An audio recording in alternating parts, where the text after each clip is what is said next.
rated PG. Patnubay at gabay ng magulang ay kailangan sa mga batang manonood. Ngayong gabi, aalamin natin kung paano nag-umpisa ang buhay sa ating daigdig. Matutuklasan din natin ang mga sinaunang hayop na nabuhay bago ang dinosaurs. May giant fish at giant scorpion. Makikidive din tayo sa dagat ng Batangas para makita ang giant clams.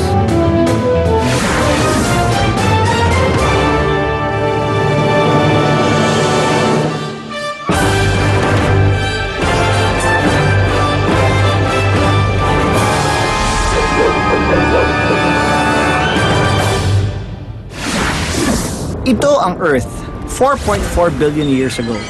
Nakakalason ang buong paligid. Walang pag-asang mabuhay ang kahit sino rito. Pero biglang nagbago ang lahat.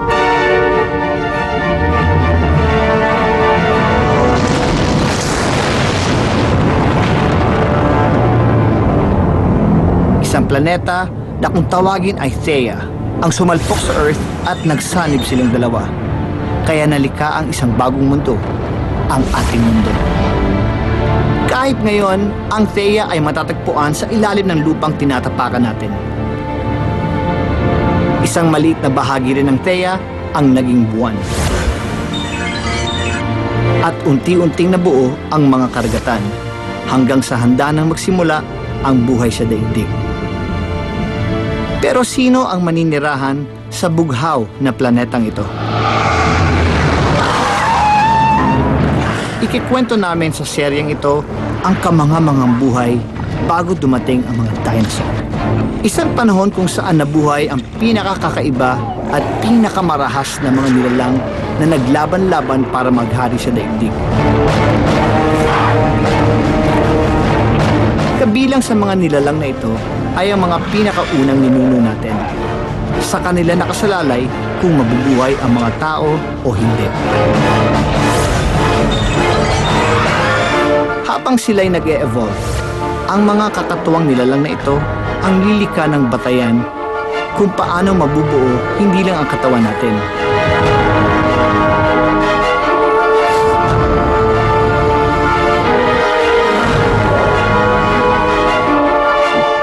Kundi pati na rin ang lahat ng nabubuhay na nilalang sa ngayon. Ito ang nakalimutang kwento ng ating buhay. Isang malaking giyera para sa ating daigdig. Isang giyera sa pagitan ng mga halimaw.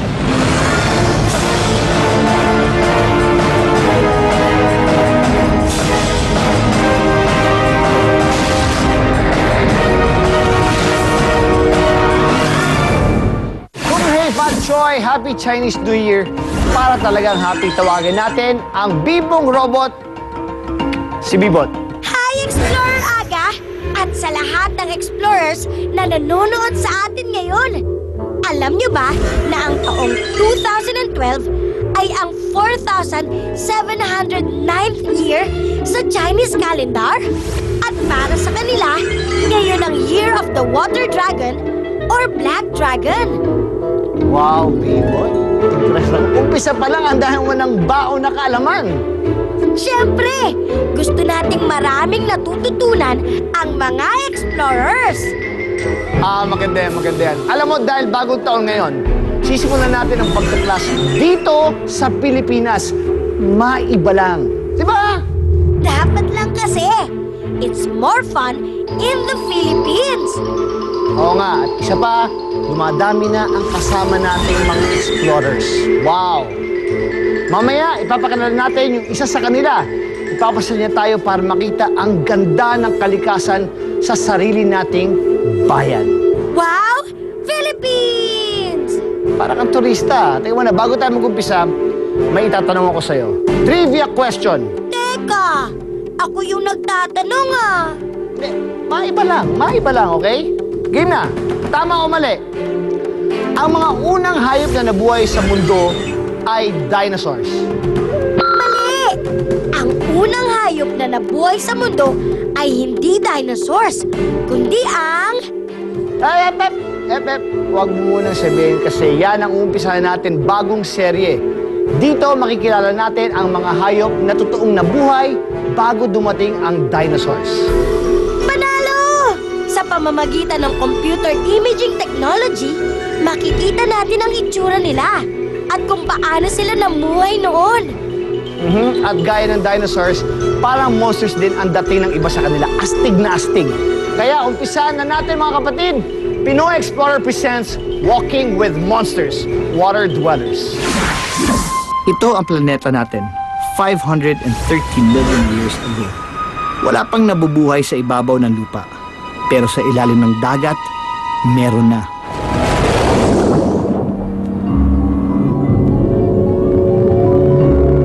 Milyong-milyong taon nang pabago-bago ang buhay dito.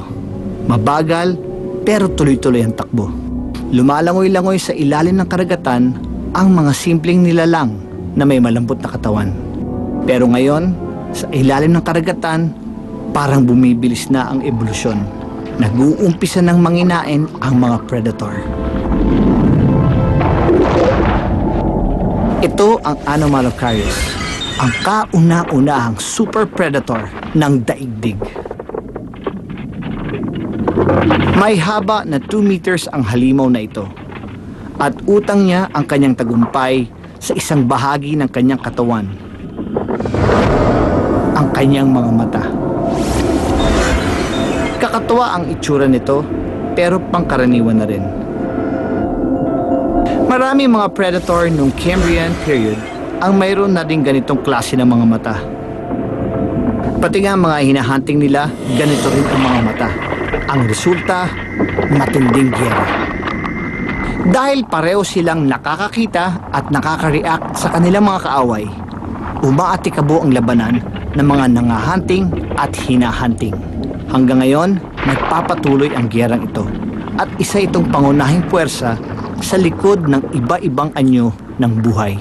Para hindi sila madaling makita at mahuli, 80% ng mga nilalang sa mababaw na dagat na ito ang nagkaroon ng matitibay na mga buto sa labas ng kanilang katawan. Arthropods ang tawag sa mga armadong hayop na ito. Sa hinaharap, sila ang magsisilang sa mga insekto at mga gagamba.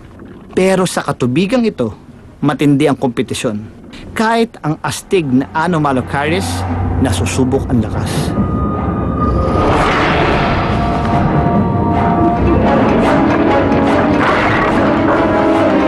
Kahit ang matinding pangdepensa, nawawasak sa matinding puwersa.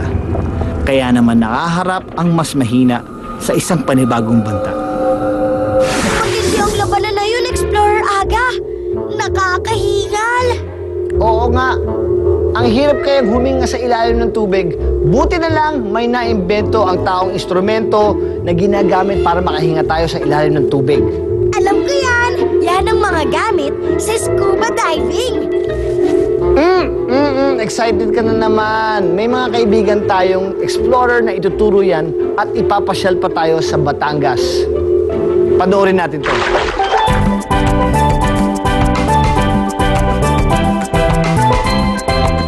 Para makatuklas ng iba't ibang mga nilalang sa ilalim ng dagat, pumunta ang Pinoy Explorer Team sa Anilao, isang barangay sa Mabini, Batangas na sikat sa divers at snorkelers, Pinoy man o turista. Marami raw kasing underwater wonders ang Anilao. Pero para lubusan nating makita ang mga ito, kailangan natin ng special na mga gamit. Scuba is self-contained underwater breathing apparatus. Breathing through an compressed air. When we talk of scuba, kasi alam mo yung the ocean is napakalaki niyan, di ba? When you go down, it's totally different world. Ayon kay Dive Master Manding, kailangan munang sumailalim sa training at certification ang mga scuba diver. Hindi kasi pwede yung basta-basta ka nalang lulusog sa dagat. Pwedeng abutin ng ilang linggo o buwan ang training para maging isang certified diver. Pero ang good news naman sa scuba diving ay wala talagang striktong age limit o requirement kung gusto mong magsimulang matuto. Kaya naman ang makakasama natin ngayon sa pag-explore sa ilalim ng dagat ay ang ating guest explorer na si Maxine. Advanced diver nang maituturing si Maxine. Since 6 years old na-discover ko na yung new world, parang sa world ng underwater naman. So, masarap sa feeling, lakas lang talaga nung loob. Tas, dapat interesado ka talaga sa ginagawa mo. Si Maxine ay anak ng isang scuba instructor trainer at isa ring kilalang character actor at underwater videographer, si Jess Lapid Jr. Mas masayang mag-explore kung may mga kasama. Kaya ito, kajamming ni Maxine ang kanyang mga kapatid at kapwa divers, sina Patricia at si Justin. Gaya ni Maxine, well-trained na rin ang dalawa niyang kapatid sa scuba diving. Bago ang lahat, kailangan tiyakin na kumpleto ang dive gear. Ang scuba tank, kung saan nakaimbak ang hangin na kakailanganin sa ilalim ng dagat. Andyan din ang regulator na dalawa ang function. Ito ang nagbababa o nagbabawas ng pressure ng hangin na galing sa tangke para umayon din naman sa pressure habang nasa ilalim ng dagat. Ang buoyancy control device o buoyancy compensator naman ay kailangan para hindi lumutang o lumubog ang diver. Kumbaga, para steady lang habang nasa tubig. Kailangan din ng mask, wetsuit, at fins.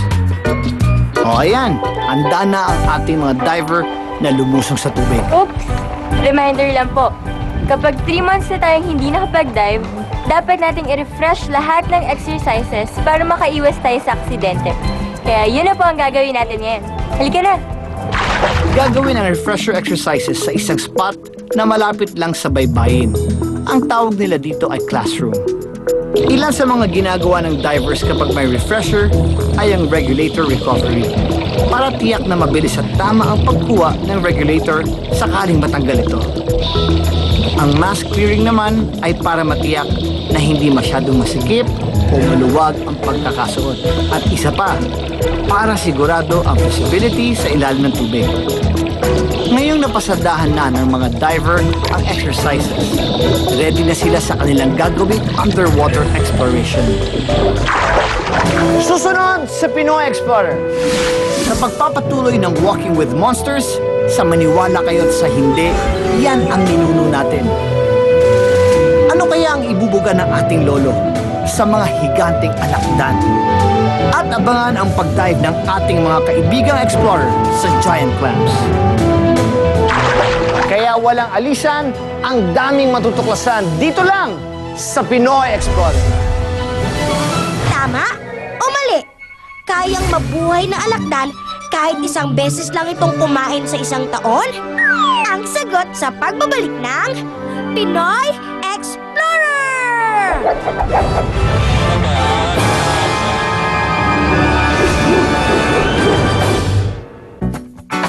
Ang programang ito ay hatid sa inyo ng Pantene Shampoo at Bonux 3-in-1. Daming lamang.